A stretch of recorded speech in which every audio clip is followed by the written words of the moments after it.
a water buck.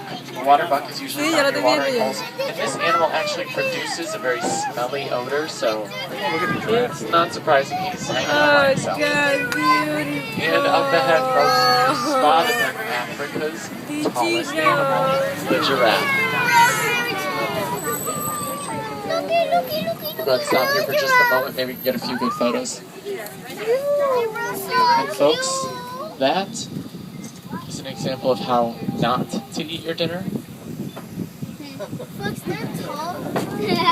feeling giraffes would not have very good table manners. A giraffe can grow to about 18 to 20 feet tall, and they actually have the same number of vertebrae in their necks as humans do. They happen to have 7 vertebrae in their necks. And a group of giraffes. Oh my God! A tower of giraffes. Pretty neat, folks.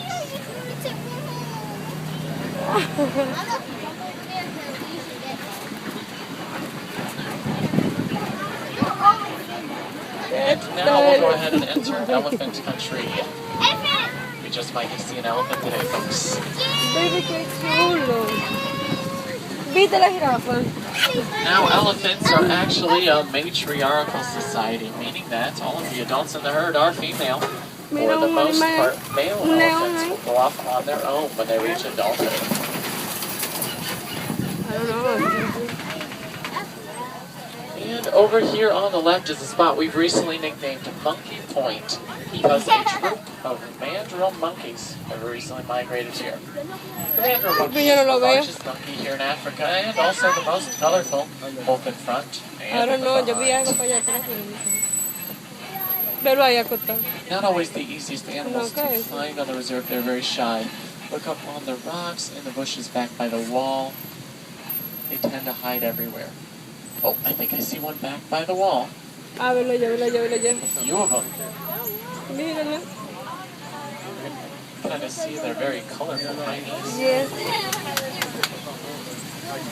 Mira el elefante, el elefante.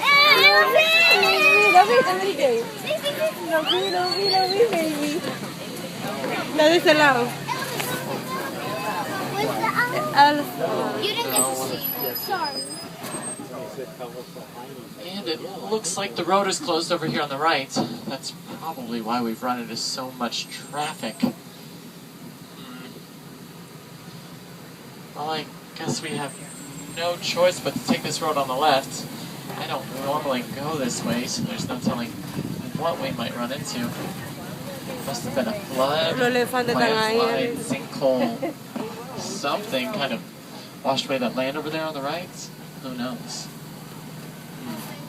Well, did anybody bring their GPS? Yes. Let's find back the words post. We can't use our cell phones. We don't get very good reception out here in Africa. Well, I guess we'll just keep pulling forward, see where this road leads. I don't have the best sense of direction, but what's the worst that could happen? Well, it looks like there's a very old bridge up ahead, folks. I feel like we've come too far to just turn around. Just want to remind everybody to stay seated. Well, at least it's being held up by some wire on the left. Nah, we're fine. Oh, it looks like a tree fell down over there. Right! Okay, everybody hold on. Oh my goodness. Oh man. Okay. Oh man. Let's get out of here, folks. That was terrifying. But I think we've all learned our lesson. Never take the road on the left. And it looks like it was a shortcut to the Red Clay Mounds. Good news, folks. I know where we are now. Oftentimes, elephants will come here and scrape away at this clay and eat it because it's rich in vitamins such as iron. And sadly, unfortunately being poached for their ivory tusks. Both male and female elephants have tusks. It's their ivory that make them so attractive to poachers. So it's our job here at the Parati Wildlife Reserve to learn as much as we can about these animals so that we can properly care for and protect them from tenacious poachers. Oh, sometimes I can catch a radio signal over here. Let's see if I can tune this real quick.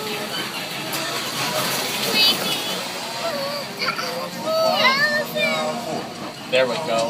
You are now listening to WILD. Live. Look at those elephants on the left.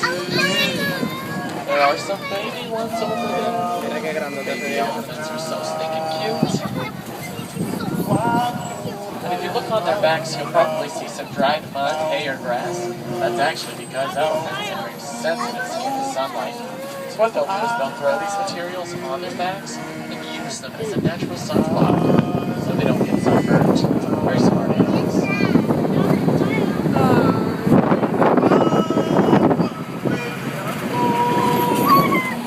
And we've reached another watering hole. And it appears that everybody's thirsty. Well, pop quiz. What kind of tree is that over there on the left? That's the upside down baobab tree. And over here on the left, folks, on this island, you'll see a flamboyance of greater flamingo. Yes, a group of flamingos is called a flamboyance. And the greater flamingo is the lightest colored of all the flamingos here in Africa. And they get that color from their diets from the brine. These animals will, in fact, sleep standing up. And if that wasn't hard enough, they'll sleep standing on one leg. And welcome to white rhino country. Much like the black rhino and the elephant, the white rhino too. It's believed that maybe the horn has some sort of medicinal value, but actually it's made out of keratin, which is the exact same material that makes up our fingernails and hair. And the white rhino actually gets its name from the Afrikaans word meaning wide. They were trying to describe the very wide and broad nature of this animal's mouth. We sort of misheard them and thought they were saying white. It actually has the color of the animal. And a group of rhinos is called a crash. A crash of rhinos. Something I really hope we don't do today. And way back there on the left, folks, you'll see an ostrich, Africa's largest bird. The darkest feathered ostrich is usually the most dominant. Okay, folks, keep your eyes peeled. Over here on the left, I've heard rumors that cheetahs have migrated to this area. Now, the cheetah is the fastest land-moving animal, reaching speeds of 60 miles per hour. They're primarily daytime hunters, relying on their sense of sight while hunting. And a group of cheetahs is called a coalition. Coalition of cheetahs. And look back there on the left, folks, really hard to see. You'll see those cheetahs back in the shade. Just kind of snoozing away. Just a real quick sighting. Yo no lo vi. And we've come up on a Kobe formation. These rock formations are usually a great place to find different animals sunbathing, such as lions. Look up on the left underneath that tree. ¿A dónde? You'll see that male lion. Now lions are primarily inactive about 18 to 20 hours of the day. They're primarily nighttime hunters. But the females do most of the hunting, and the males stay back with the rest of the group. Now, does anyone know what a group of lions is called? A pride, that's right. And does anyone know what the Swahili word for lion is? Simba. Probably something familiar. Over here on the right, folks, you'll see some scimitar horned oryx on top of the hill. The scimitar horned oryx gets its name because its horns look like the Middle Eastern weapon, the scimitar. In the clearing on the right, you'll see some bontebok and some white rhino behind. The bontebok really thrive on reserves like this today. Not very many of them left out in the actual wild, though. Some believe them to be completely extinct in the wild.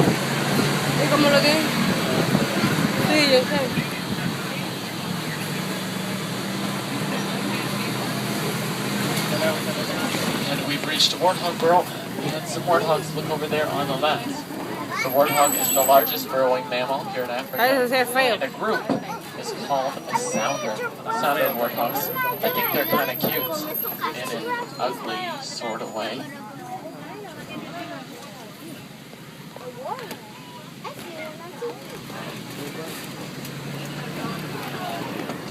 See those white rhinos over on the right, but if you look over here on the left, you'll see some ostrich eggs.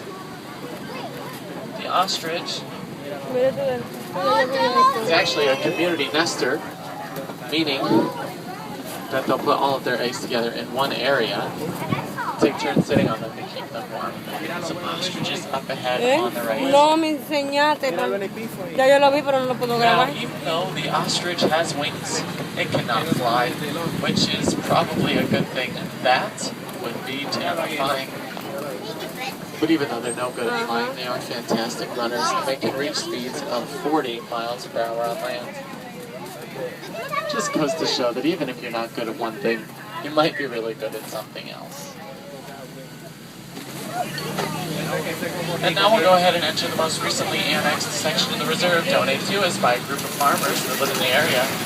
It's always exciting when we receive a new section of land for the reserve, because there's no telling what new animals will indeed migrate here onto the reserve.